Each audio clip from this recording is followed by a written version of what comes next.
Bonjour, je m'appelle Sylvain Bretéché, je suis enseignant à l'Université d'Aix-Marseille, chercheur en musicologie, et je vais vous parler de mes recherches sur l'expérience musicale sourde. Je suis accompagné pour cette présentation par Marie Poignant, qui est étudiante en licence professionnelle langue des signes.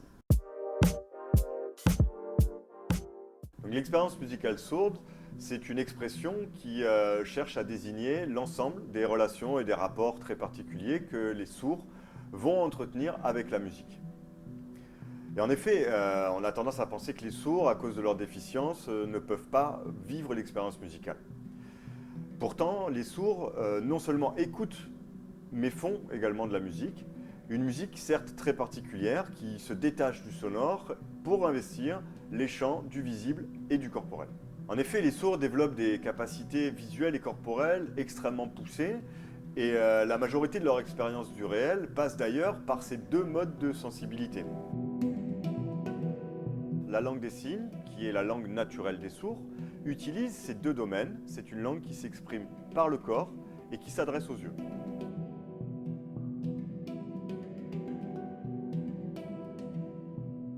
Donc, compte tenu de toutes ces spécificités, à la fois visuelles et corporelles, il semble tout à fait naturel que les sourds développent des rapports particuliers à la musique.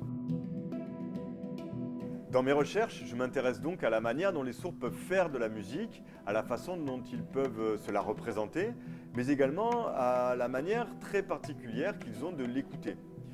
Et c'est donc tous ces éléments-là que je questionne quand je parle de l'expérience musicale sourde. Pour essayer d'apporter des réponses et de comprendre toutes ces particularités, je développe une approche dite interdisciplinaire, qui réunit des disciplines très diverses. En premier lieu, la musicologie, ma discipline, pour essayer de définir ce qu'est la musique des sourds, car ils inventent des façons atypiques de faire la musique, des manières très visuelles, comme par exemple le chant-signe, la chanson en langue des signes, qui est très particulier car la création musicale est exclusivement visuelle. Dans un second temps, je me rapproche de l'anthropologie pour tâcher de comprendre la place que la musique peut occuper au sein de la communauté sourde et comment les sourds peuvent l'utiliser en tant qu'objet culturel. Dans une troisième approche, je recours aux sciences cognitives pour essayer d'identifier des particularités dans la façon dont les sourds vivent l'expérience musicale, et ceci afin de mieux comprendre les fonctions de la perception et des traitements cognitifs de la musique. Et enfin, donc, je me rapproche des sciences acoustiques pour comprendre comment les sourds, malgré le fait qu'ils n'entendent pas, peuvent tout de même écouter de la musique grâce à leur corps et ainsi accéder à une connaissance générale de ce qu'on appelle la résonance du corps.